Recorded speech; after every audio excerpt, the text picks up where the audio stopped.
تو جس وقت صحابہ اکرام نے کفار و مشرکین نے تنگ کیتا صدیق اکبر کا ایک انداز سی امام بخاری نے بات میں لکھا 3905 حدیث پاک ہے کہ ابو بکر صدیق نے تو ایمان آپ نے نبی کا کلمہ پڑھ لیا تو پھر قرآن بڑی لذت نال پڑھتے سن بڑے لطف نال قرآن کفار مشرکین نے چاہ کے انہوں کام کیتا جائے بڑے بڑے فلم ڈھائے وجہ کی اسے قرآن پڑھتے سن کافران یا عورتہ میں آ جانیا سن بچے بھی آ کے قرآن سنتے سن اینی دردناک بات دینا اینی دردناک قرآن پڑھنا اینی لطف نال قرآن پڑھنا بڑا بڑا کچھ ہویا آپ نے فرمایا یار دا نام نہیں چھڑ سکتا ایمان نہیں چھڑ سکتا جیڑا اللہ نے دے چھڑے یہ نہیں چھوڑیا جائے گا سوئی تو بھی ہوگی تو قرآن پڑھا گے مساجد تو چلے تو قرآن پڑھا گے جتھے رب نے سانو حکم دیتا سی قرآن پڑھتے جاواں آپ قرآن پڑھتے سن لوگ جمع ہو کافروں نے بڑا تنگ کیتا آپ نے سوچ لیا بعض اوقات ان کتابوں نے لکھا کہ آپ نے گھر کے باہر ایک جگہ بنا رکھی سی جتھے بیٹھ کے قرآن پڑھتے ہیں لوگ انہوں نے بچے کھانا چھوڑ دیتے سن آ کے صدیق اکبر کا قرآن پڑھتے یہ قرآن دے وچ لطف حضور دیاں نعتاں نے یہ قرآن پاک وچ بھی ذکر حضور دا ہی ہے نا حمداں نے نعتاں نے بس خوبیاں نے شاناں نے میرے آقا نے الکلام تو لے کے والناس دی سین تک سارا قرآن ہی میرے نبی کے نعتاں دا نام آپ سرکار کار دو بعد یہ معاملہ درپیش لیا قرآن پڑھتے سن لوگ کی جمع کافر بڑے تھا آپ نے سوچنا میں ارادہ کر لیا کہ میں ہجرت کر جاؤں تو بات چلتی جس وقت میری قریب آقا علیہ السلام کی بات کے اچھائی بلکہ حدیث پاک ہے حضرت ابوبکر صدیق کو ہجرت والی جگہ کا بھی پتہ دیتا گیا اور اس بات میں بھی بخاری نے پیش فرمایا قال نبی صلی اللہ علیہ وسلم للمسلمین انی ارائیت دار ہجرتکم زاد نخل بینن کہ میں وہ جگہ بھی جاننا ماں جتھے میرے ہجرت کا حکم ہونا ہے وہ جگہ کے لیے کھجوران باغات دکھائے گئے پتھریلی میدانی علاقے میرے خواب کے اندر ظاہر فرمائے میں دسیا گیا یہ ابوبکر صدیق فرماتے ہیں اس بات میں امام بخاری نے لکھا لوگوں تو تنگ آ کے پریشانی دی حالت میں تھا جب یہ جگہ دکھائی گئی حضرت کا حکم ہے تو حضرت سیدنا صدیق اکبر رضی اللہ تعالیٰ حضور کو رائے یا رسول اللہ کافر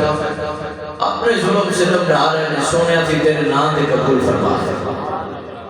اور میں صدیق پریشان نہ ہوں اللہ کی مسلط اللہ کی قدرت اللہ کے حکم دے انتظار کرنا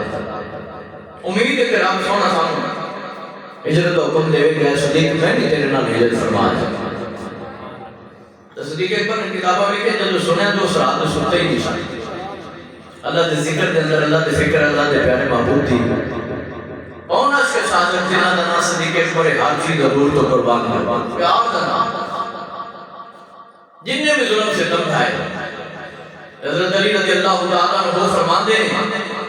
اللہ تعالیٰ نے جس وقت نبی پاک رؤوف رحیم صلی اللہ علیہ وسلم ہجرت کا حکم دیتا ہے وہ وقت آیا آقا کریم علیہ السلام رب کو پوچھ دینے سونیا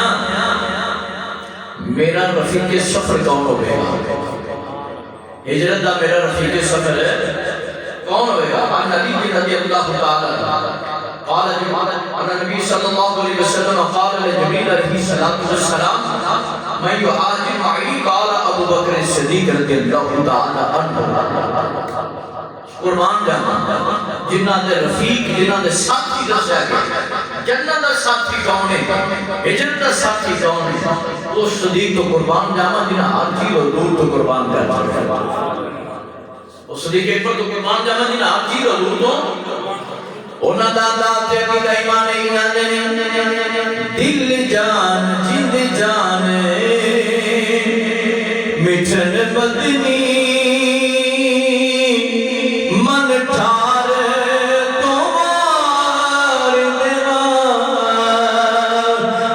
جان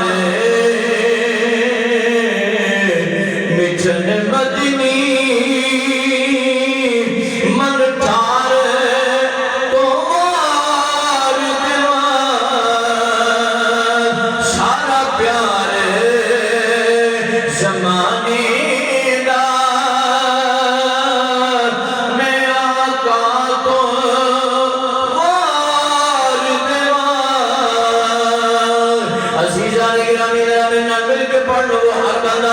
حضور دے عشق دے اندر ذرا اپنے دلوں تازہ کر لے حضور دیاں گلاں سن کے مومن دا دل باغ باغ ہو جاتا ہے یہ صدیق اکبر دا بے اعلان ہے حضور علیہ الصلوۃ والسلام رب دی بارگاہ دے اندر پوچھدے نے سونیا بڑے بڑے یار ہوندے نے بڑے بڑے تیرے ساتھی ہوندے نے کوئی کدھر کسی زبردست ساتھی ہوندا ہے کوئی کدھر کسی زبردست ساتھی ہوندا ہے کوئی ساتھی مدینے والے دا ہوندا ہے کوئی سفر مدینے والے دا ہوندا ہے اس ساتھی دی کیا بات ہے آقا کریم علیہ السلام اپنی بارگاہ کے اندر پوچھدے نے سونیا جدو ہجرت کرا گا میرا یار کون ہے اللہ دی پاک بارگاہ کے اندر پوچھے آوے جبریل امین حاضر ہوئے میں یحاجر معی قال ابو بکر صدیق ادھر جبریل حضور نے پوچھے آوے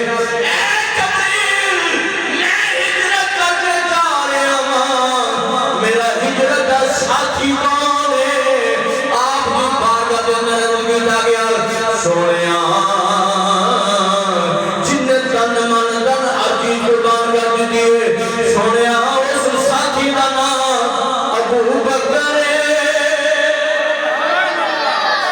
اس ساتھی دا نام ابو بکر